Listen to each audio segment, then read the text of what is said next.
আসসালামু আলাইকুম, সবাইকে প্রীতি ও শুভেচ্ছা। আমি লুৎফর রহমান হাজির হয়ে গেলাম।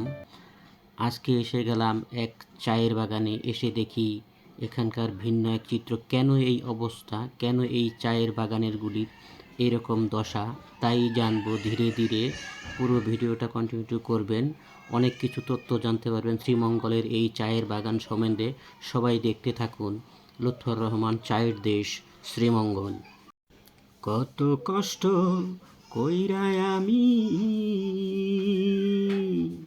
কামাই রোজগার করে আনি,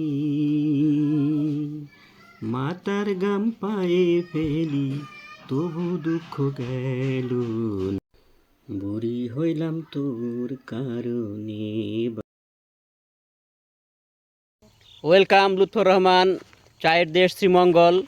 আমি লুৎফর রহমান হাজির হয়ে গেছি বর্তমানে দলুবাড়ির একটি চায়ের বাগান, পাহাড় টিলা টালার ভিতর দিয়ে এই রাস্তা প্রান্তে দাঁড়িয়ে তো এজন্য এক ভিন্ন চিত্র চায়ের বাগান, যেখানে সবুজের পাতার ছড়াছড়ি, পাহাড় টিলার, এজন্য একটা ভিন্ন চিত্র।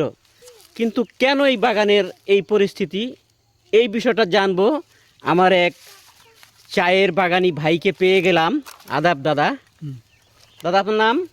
আমার নাম আকাশ। আকাশ। আসলে দাদা, আপনি কি এখানে কি? আমি এখানে শ্রমিক। তো আমি একটু জানতে চাইলে আপনার কাছে, এই গাছের পাতাগুলি এরকম কেন? এরকম দাদা, এই বছরে আমরা এই যে মাঘ মাসে আমরা এই জিনিসটা কাটাইতে পারি, বুঝছেন? এই মাসে আবারও আরেক গ্রাম পরে রাউন্ডে পাতি হয়। মানে আপনি বলতে চাচ্ছেন যে প্রতি বছর এই মাঘ মাসে আপনারা এই গাছের কলমগুলি করে দেন নতুন পাতি পাওয়ার আশায়? হ্যাঁ। করে কি দেন? মানে করে আর কিছু দেন কিনা?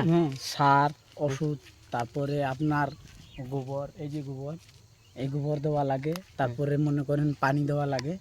এরকম করে আমরা বাগানে সব সময় আমরা প্রায় পরিষ্কার থাকি। এই যে বাগানে চারা প্রতি চা পাতা হবে, যার কারণে আমরা এই নিয়মেই করতেছি। আচ্ছা আচ্ছা, এই যে গাছের কলম করে দিয়েছে, কতদিন হয়েছে? ওই সপ্তাহের 2 সপ্তাহ। আচ্ছা, এই আবার পরিপূর্ণ আগের মতো পাতা আসতে কতদিন সময় লাগতে পারে? মাসের উপরে। তার মানে মাসখানেক ভিতরে আবার আমরা আগের চেহারা চলে যাব। ধন্যবাদ আপনাকে। সরজমিনে দেখছি, আপনাদেরকে দেখাচ্ছি। পাহাড় উঁচু টিলা বেয়ে উঠছি, যেই দিকটা দেখছি গাছের কি নাজেহাল অবস্থা আপনারা দেখতেই পাচ্ছেন। তো যাই হোক, এখানকার শ্রমিক লেবারের কাছ থেকে যতটুকু ধারণা পাওয়া গেল, প্রতি বছরের এই সময়টায় আগ মাসটার সময়টায় প্রতি চায়ের বাগানগুলি একটা সীমা ধরে কলম করে দিয়ে নতুন ঔষধ, সার, আরও বিভিন্ন দ্রব্যাদি তারা দিয়ে নতুন পাতা ফলনের আশায় এই কলম করে থাকে। যার জন্য এই শ্রীমঙ্গলের চায়ের বাগানগুলির বর্তমান চিত্রটা এরকম।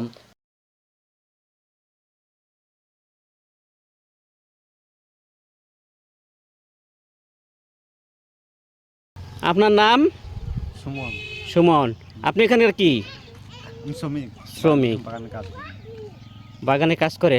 তো ওই যে আমার এই ভাই যে বললো, যে পরামর্শ দিল এই পাতাগুলো যেভাবে হয়, এটাকে আপনি একমত আছেন? ধন্যবাদ আপনাকে। কামাই রোজগার করে আনি, মাতার গাম পায়ে ফেলি তবু দুঃখ গেল নারে,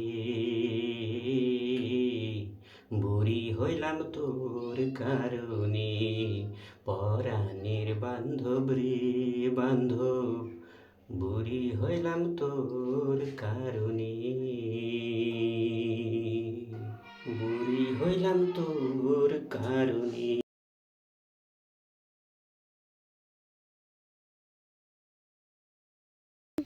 মানে এখন যেন মরুভূমি, মানে খুব একটা ভালো লাগছে না। আবার যখন পাতা নীল সবুজের ছড়াছড়ি হয়ে যাবে আর খুব সুন্দর লাগবে এই চায়ের বাগানগুলি। তো বন্ধুরা, ভিডিওটা ভালো লাগলে সাবস্ক্রাইব করবেন, পাশে থাকা বেলটা বাজিয়ে দেবেন। আমরা একটু পাহাড় বেয়ে একটু উপর দিকে ওঠার চেষ্টা করছি। উপর থেকে এই কলম করা চায়ের বাগানগুলি দেখার চেষ্টা করছি।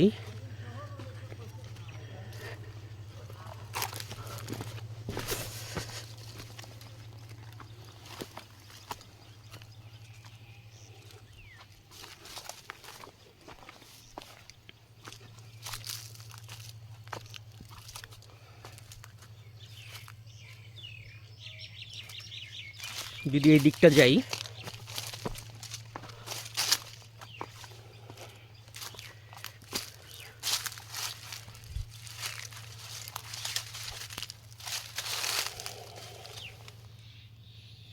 একবারে শুকনো কাঠ, এরকম একটা ব্যাপার।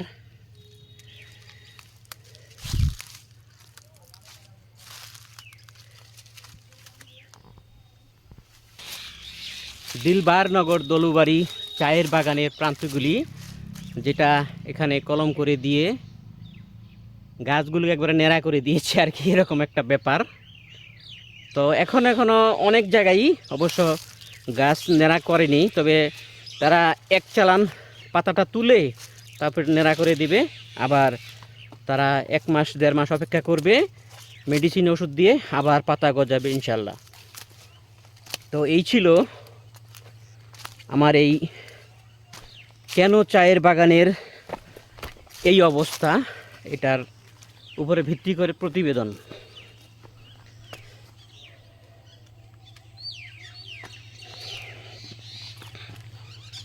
নেমে যাচ্ছি।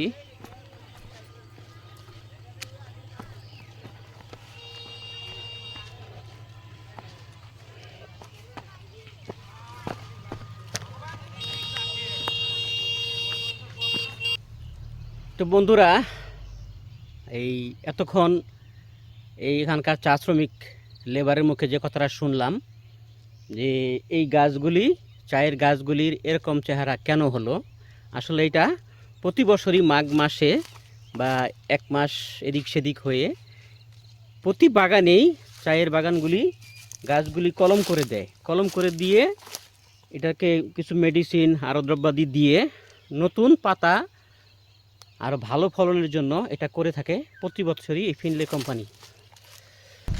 বন্ধুরা, এই ছিল আজকে চায়ের বাগানের গাছগুলির তথ্য। তো ভিডিওটা কেমন হলো অবশ্যই জানিয়ে যাবেন, ভালো লাগলে সাবস্ক্রাইব করবেন। আমি লুৎফর রহমান আজকে বিদায় নিব। ভিডিওটা আজকে এই পর্যন্তই। সবাই ভালো থাকবেন, সুস্থ থাকবেন, চ্যানেলটাকে সাবস্ক্রাইব করবেন, পাশে থাকা বেলটা বাজিয়ে দেবেন। আবার দেখা হবে অন্য কোনো তথ্য, প্রকৃতি, সৌন্দর্য, শ্রীমঙ্গলের প্রকৃতিকে নিয়ে। সেই পর্যন্ত সবাই ভালো থাকবেন, আমার জন্য দোয়া করবেন, সবার জন্য দোয়া করি। আসসালামু আলাইকুম।